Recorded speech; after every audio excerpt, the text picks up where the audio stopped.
अस्सलाम वालेकुम। बहुत अरसे से एक रिक्वेस्ट आ रही थी जो सक्सेशन है इसके बारे में। तो सक्सेशन सर्टिफिकेट कैसे जारी होता है, सक्सेशन कब ओपन होती है, कौन सा लॉ है, उसके बारे में आज हम डिस्कस करेंगे कि सक्सेशन क्या होता है।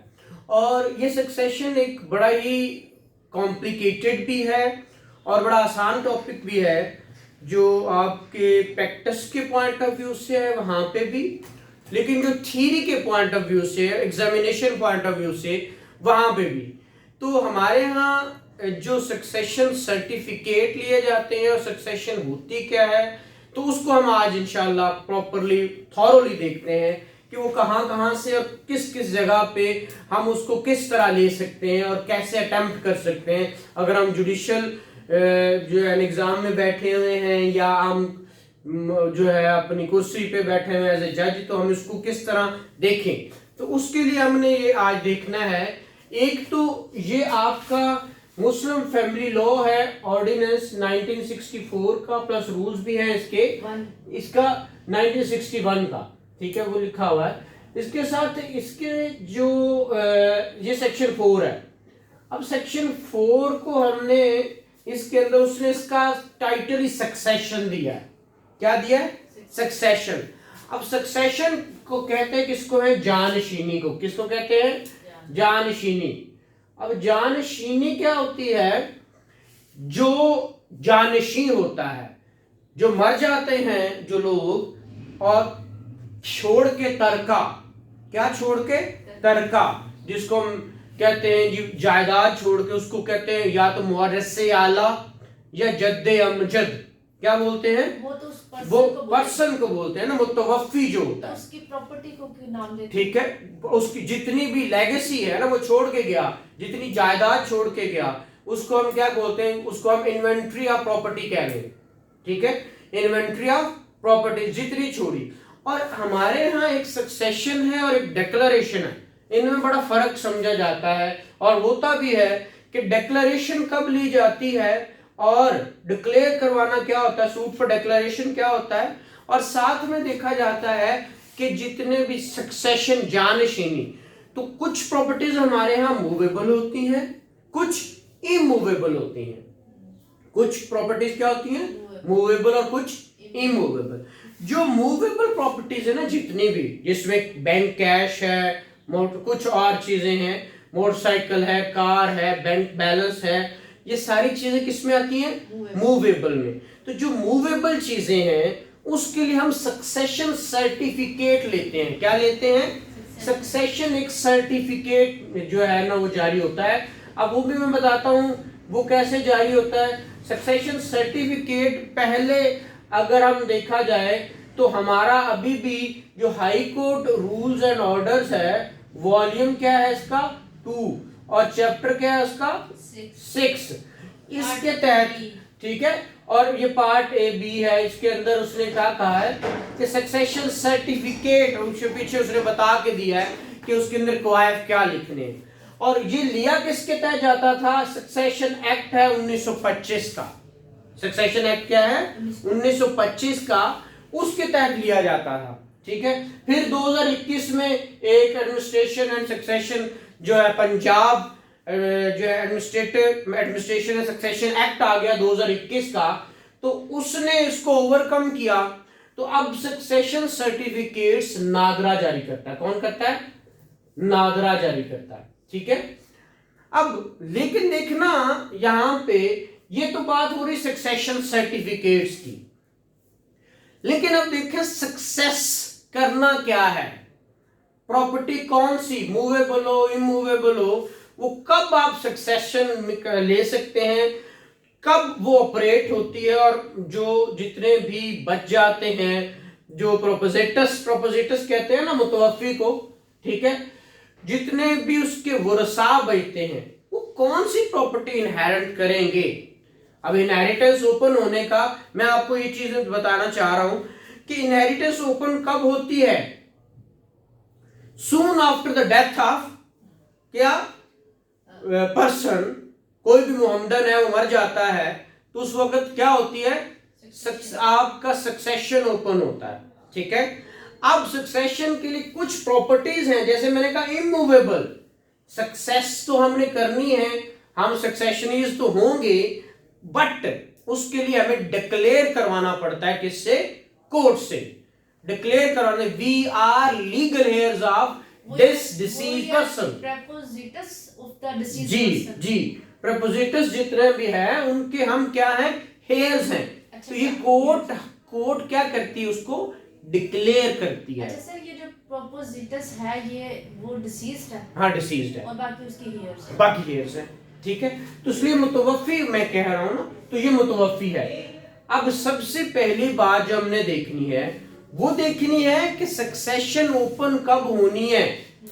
हमने ये पढ़ा कि सक्सेशन ओपन तो सून आफ्टर डेथ होगी, लेकिन सक्सेशन कब, क्या क्या चीज में मिन्हा करके उसमें से निकाल कर फिर सक्सेशन आती है। सक्सेशन आती है मतलब इनहेरिटेंस आती है, ठीक है, वरासत आती है। उसके लिए देखा यह जाता है कि आपको जिस वक्त कोई बंदा फौत हो जाता है, ठीक है, तो वो बंदा फौत होने के बाद उसकी स्टेट, जो डिसीज मोहम्मदन में वर्ड यूज कर रहा हूं, वो जो मरता है उसका कफन दफन भी तो होता है। क्या होता है? कफन दफन। तो वो कफन दफन के खर्चा जाते, फनरल एक्सपेंसेस उसको कहते हैं। सबसे पहले वो निकलेंगे, वो सबसे पहले वो निकलेंगे। क्या निकलेगा? Funeral expenses. फिर death bed charges, funeral expenses, death bed charges, वो एक ही चीज में, या डेथ बेड चार्जेस या फनरल एक्सपेंसेस, दोनों चीजें निकलेंगी। पहली बात। नंबर सेकंड पे कौन सी बात है? अब डेट्स है, ठीक है, 3 तरह के डेट्स है, लेकिन उसको कैटेगरी बनाई गई है 1 2 3 4 में। कौन कौन से? नंबर 1, भाई आपके घर में आपने जो सक्सेशन लेनी है, सक्सेस करनी है, प्रोबेट होती है। प्रोबेट क्या होती है? वो विल्स, वो जो रजिस्टर हो जाती है, दैट बिकम प्रोबेट। विल जो होती है, सर ये फ्यूनरल एक्सपेंसेस के बाद कौन से निकलेंगे? ये एक्सपेंसेस प्रोबेट लेने में, एक्सपेंसेस टू obtain, ओके, ये चीजें हासिल करने में प्रोबेट, लेटर ऑफ एडमिनिस्ट्रेशन या सक्सेशन सर्टिफिकेट, जिसका मैं अभी जिक्र कर चुका। सक्सेशन सर्टिफिकेट का मैं जिक्र कर चुका। सक्सेशन सर्टिफिकेट लेने में जो खर्चे होंगे, लेटर ऑफ एडमिनिस्ट्रेशन या एडमिनिस्ट्रेशन, लेटर ऑफ एडमिनिस्ट्रेशन है। अब लेटर ऑफ एडमिनिस्ट्रेशन वो होती है कि जमीन में संभालता रहा जमीन, मैं हेयर नहीं हूं, बट जमीन मैं संभालता रहा, वो लेटर ऑफ एडमिनिस्ट्रेशन है। इसके ऊपर इंशाल्लाह डिटेल लेक्चर हम बनाएंगे।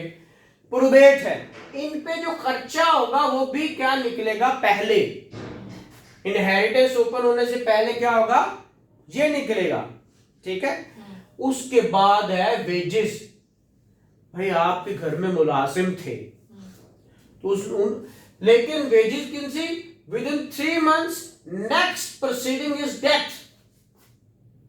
उसके मरने से पहले, मरने से 3 महीने के दरमियान जितने वेजेस ड्यू थी उसकी तरफ, वो भी निकालनी। किन किन, कौन कौन सी वेजेस, किन किन लोगों की? जो लेबरर है उनकी, जो आर्टिसन है उनकी, ठीक है, वो काम करते हैं, वर्क करते हैं, हाथ का कोई भी, या कोई डोमेस्टिक सर्वेंट है आपके घर में, मुलाजिम है कोई, उनकी वेजेस भी निकालनी है। क्या करनी है? उनकी वेजेस भी निकलनी है। और नंबर 4 उसने कहा और कोई डेट है तो वो निकलेगा। तो मीनिंग देयर बाय 2 3 एंड 4 ये सारे डेट्स है, कर्जे हैं। और नंबर 5 पे फिर आपने सुना होगा क्या होती है? वसीयत। क्या होती है? वसीयत।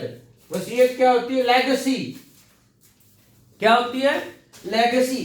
नंबर 5 पे कुछ भी और कर्जा जो उस पे है, आपने कभी सुना होगा, जब आप देखते हैं कोई बंदा फौत हो जाता है तो जब उसका जनाजा होता है तो जनाजे में क्या करते हैं, वो जो उसके हेयर्स हैं वो कहते हैं अगर किसी का कोई लेन देन है तो हमें बता दे, हम रिस्पॉन्सिबल हैं, हम देंगे।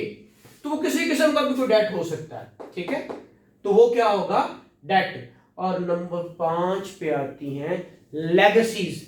वह लेगेसी वसीयत होती है। विल का पूरा एक टॉपिक है। विल जो होती है वो 1/3 से ज्यादा नहीं हो सकती। विल की क्या होती है? 1/3 से ज्यादा नहीं हो सकती। तो वो विल जो है वो ऑपरेट होगी अगर है तो। अगर वो इसको कहते हैं इंटेस्टेसी। क्या वर्ड यूज होता है? इंटेस्टेसी। ये होता है विदाउट विल। अगर कोई बंदा विदाउट विल मर गया तो उसको कहते हैं इंटेस्टेसी। वो इंटेस्टेसी बहुत हुआ कि विदाउट विल था ना, विल नहीं थी। अगर विल नहीं तो ये 4 चीजें, अगर विल है तो ये 5वीं भी चीज उससे निकलेगी। जो रेजिड्यू बचेगा ना, क्या बचेगा? रेजिड्यू, उसकी क्या होगी? इनहेरिटेंस होगी। क्या होगी? इनहेरिटेंस होगी। तो ये इनहेरिटेंस ओपन होने का एक प्रोसीजर है। ठीक है। अब हमने इसके साथ high court rules and order volume 2 का चैप्टर 6 पढ़ना है पूरा। वो क्या किस चीज को? एडमिनिस्ट्रेशन को और सक्सेशन को डील करता है। ठीक है। अब आपका मोहम्मदन लॉ है। क्या है? Mohammedan law. मोहम्मदन लॉ जो है उसका चैप्टर 5 है। क्या है? चैप्टर 5। वो भी इसी चीज को डील करता है। किसको? कि आप उसका सेक्शन है 39, 40, ये यहां से शुरू होके ऑनवर्ड चलते हैं सारे। ठीक है। 40 से ऑनवर्ड 39, 39 से ठीक, कहां तक? ये 47 तक है गालबन। ठीक है। मैं आपको इसको ना कंफर्म कर दूंगा। लेकिन सर अगर फैमिली में उन्होंने तो सक्सेशन थोड़ा सा लिया होगा। हाँ नहीं, ये है 50 तक, 39 to 50। ये क्या है? 39 to 50। ये है आपका क्या? अब बात ये है कि उसके अंदर जो लिखा हुआ है ना, वो लिखा हुआ है कि अब होता ये था सेक्शन 4 जो है मुस्लिम फैमिली लॉ ऑर्डिनेंस का, वो इसके अंदर इंटैक्ट क्यों किया गया 1961 के अंदर? होता ये था कि प्रेपोजिटस जो होता है मुतवफ़ी, अब इसकी इनहेरिटेंस ओपन कब होती है? After death. After death. शाबाश। अब इसके बच्चे जो हैं, अब बाप बैठा है, बच्चा को फौत हो गया, बाप माशाल्लाह 100 साल के बच्चा या बच्ची कोई भी, वो जो लड़का था या लड़की थी, तो उस कॉन्सेप्ट ये था कि जो बाप से पहले फौत हो गए उनको हिस्सा नहीं मिलेगा। Okay sir. बाप फौत होने से पहले क्यों बच्चा फौत हो गया, 1961 से पहले तक ये बात नहीं थी। लेकिन 1961 सेक्शन 4 डालने से क्या हुआ कि ये वो अलाइन हो गए, वो उसी तरह ट्रीट किए जाए जैसे कि वो जिंदा है। अगर उनके बच्चे हैं या उसकी बेवा है तो वो उसी तरह ही पर स्ट्रिप शेयर लेगी, शेयर होल्डर है, उसी तरह ही जैसे कि वो अलाइन है। जी, तो ये सेक्शन 4 ये कहता है। ठीक है। अदरवाइज जानशीनी सर्टिफिकेट और डिक्लेरेशन जो है वो इस तरह ली जाती हैं। ठीक है। अब बात है कि ये एक्सपेंसेस क्लेम करने की, कौन कब क्लेम कर सकता है। ठीक है। तो वो क्लेम कहता है कि सक्सेशन ओपन फौरन हो जाएगी, आप जाके डिक्लेरेशन भी ले लेंगे, तो वो दावे कर सकते हैं जिन्होंने लेने हैं, जो आप जिनके क्रेडिटर्स हैं वो डेटर हैं, तो वो जो आएंगे आपसे लेने, तो वो कोर्ट में आ सकते हैं, वो केस कर सकते हैं, वो ले सकते हैं। सर वो कैसे वो आम जैसे हाँ डेफिनेटली डेफिनेटली एक्सपेंसेस, तो वो फिर कैसे मिन्हा होंगे, लाइक जिन्होंने शेयर्स लिए होंगे। सर वो ऑर्डर 37 पे जाएंगे। नहीं, रिकवरी सूट तो चेक वाला 37, हाँ ये 2021 पे इंस्ट्रूमेंटल वो आ गया है, उसके अंदर 37 ऑर्डर 37 जो है सीपीसी का, उसके अंदर उन्होंने कहा है, पहले दिला पाने एक दावा अलग से करते थे, ऑर्डर नहीं लिखते थे, लेकिन अब वो भी ऑर्डर 37 ही जो 2018 की अमेंडमेंट आई ना, उसके अंदर इन्होंने कर दिया कि आप जो रिकवरी सूट है वो भी ऑर्डर 37 के तहत कर सकते हैं। ठीक है। तो वो आपका कोई लेन देन है, तो रिकवरी ऑफ डेट्स ही है ना। हाँ डेट्स है, तो फिर वो ये तो आता ही 37 में है। देखिए डेट्स वो है इंस्ट्रूमेंट्स, वो क्या है? Instruments, negotiable instrument. तो निगोशिएबल इंस्ट्रूमेंट 1887 का एक एक्ट है, 1887 का, ठीक है। सर उसके अलावा भी उन्होंने वहां पर लिखा हाँ, है। अब उन्होंने कहा है कि उसके अलावा कोई खर्च, मैंने कहा कि वो 18 में आया है, उससे पहले नहीं था। 18 तक तो यही था कि सिर्फ निगोशिएबल इंस्ट्रूमेंट कर ले सकते हैं। उसमें से अगर कोई चेक है या आपका कोई बिल ऑफ एक्सचेंज है या आपका क्या है, तो उसके ठीक हुंडीज है, वो उसका वो इंस्ट्रूमेंट्स होते हैं ना, वो निगोशिएबल इंस्ट्रूमेंट है। तो वो चेक बाउंस हुआ तो आप एक तो क्रिमिनल रेमेडी में जाते हैं ना, 489F है, ठीक है। एक आप सिविल सूट कर देते हैं 237 के तहत। तो ये सक्सेशन है। अब इसके अंदर एडमिनिस्ट्रेटर भी आ सकता है, वो भी क्या, सारे हर बंदा आके ये देख सकता है। ये पूरा आप 50 तक देखेंगे, जो चीज नहीं समझ आएगी मेरे से अगेन पूछें। इसका पूरा चैप्टर 6 पढ़ेंगे, ठीक है, किसका, high court rules and orders का, तो ये चीज समझ आएगी। जो सक्सेशन सर्टिफिकेट है ये तो नादरा इशू करती है। हाँ, अब इन्होंने 21 के बाद आप जो लीगल हेयर्स हैं वो जाते हैं वहां पर के डेथ सर्टिफिकेट लेकर जाते हैं। डेफिनेटली, क्योंकि उनके पास एक होता है, फैमिली ट्री होता है उनके पास, FRC जिसे कहते हैं ना, फैमिली रजिस्ट्रेशन सर्टिफिकेट। तो फिर DRC भी वही बनाते हैं, डेथ, ठीक है, डेथ जो है ना सर्टिफिकेट, वो भी वहां से बन जाता है। तो जो जब आप FRC लेते हैं तो FRC में लीगल एयर तो सारे पहले मौजूद होते हैं। तो कहते हैं नादरा को इसलिए दिया है कि जहां पे रिकॉर्ड, लेकिन अब अगर ये डिक्लाइन कर दे नादरा तो फिर सिविल कोर्ट आना, फिर आप सिविल कोर्ट आते हैं, वही सेम प्रोसीजर से फिर सिविल कोर्ट उसको डिटरमिन करेगा, क्योंकि नादरा के पास डिटरमिनेशन अथॉरिटी नहीं ना, मतलब किस लॉ के तहत सिविल में आते हैं, वो भी CPC में आ जाते हैं ना, सूट फॉर डिक्लेरेशन करते हो, सक्सेशन एक्ट के तहत आ जाते हैं, सक्सेशन एक्ट 1925, हाँ आते हैं या डिक्लेरेशन के तहत आते हैं। सक्सेशन एक्ट के तहत आप declaration of legal air file करते हैं। तो इसके अलावा भी तो 42 सेक्शंस वो सिविल का है, CPC का है, तो वो भी तो वो सिविल सूट्स हैं। हम बात कर रहे हैं सक्सेशन की, तो सक्सेशन एक्ट है हमारे पास 1925 का, उसका 211 सेक्शन, ये 225 सेक्शन, वो ये सारे इसी चीज को डील करते हैं। अभी जो फंक्शनल प्रोसीजर है सर, हाँ, जो 42 है स्पेसिफिकली, वो यहाँ नहीं है, मैं यही तो आपको अर्ज कर रहा हूँ। अच्छा, उसके तहत आप वो फिर कौन सा, देखें ये है डिक्लेरेशन ऑफ लीगल हेयर्स, वही मैं कह रही हूँ सक्सेशन में जो लीगल हेयर्स है उनको डिक्लेयर कर दिया जाए। तो जब पार्स उसके पास वहीं से है, सेक्शन 42 ही है ना, जी सर, ठीक है, 42 एंड 43 किसका, तो सर यही है स्पेसिफिक रिलीफ एक्ट, ठीक है। नहीं जी, ये नहीं, ये भी फंक्शनल है ना। अच्छा, इसके तहत भी दावा, डेफिनेटली, तो ये दावा होता है इसके तहत, इसके तहत नहीं होता। ये जो सक्सेशन एक्ट है 1925 वाला, जब भी आप सक्सेशन सर्टिफिकेट इशू, हाँ, वो इसके तहत होता है। तो डेफिनेटली आपको कि आप उनके लीगल हेयर्स है ये तो साबित करना पड़ेगा ना वहां पर। देखें, साबित नहीं करना पड़ेगा, क्योंकि नादरा के पास तो सारा रिकॉर्ड है। अगर नादरा डिक्लाइन करती है, हाँ, डिक्लाइन करती है, तो फिर उस सूरत में ना जिस लीगल एयर का वहां रिकॉर्ड नहीं है, ठीक है, जिस लीगल, मतलब 2 शादियां की हुई थी, एक उसने छुपाई रखी, रजिस्टर्ड थी सारा कुछ, उस बच्चों को उसकी बीवी के सर नाम का उसके नहीं बना हुआ, ID कार्ड भी, लेकिन उसके पास पूरा सॉलिड प्रूफ है, तो वो जाएंगे ना फिर, तो वो भी लीगल हेयर्स है ना, तो वो फिर पहले कोर्ट से डिक्लेयर, डेफिनेटली डिक्लेयर होंगे, तो देन वो उसको इशू होगा, ठीक है। तो ये है, बाकी इंशाल्लाह हम इसको वक्तन देखते रहेंगे। कोई भी क्वेश्चन हो रिगार्डिंग दिस, तो फिर मुझसे आप जो है ना मैसेज करके फेसबुक पे या YouTube पे तो पूछ सकते हैं। Thank you very much.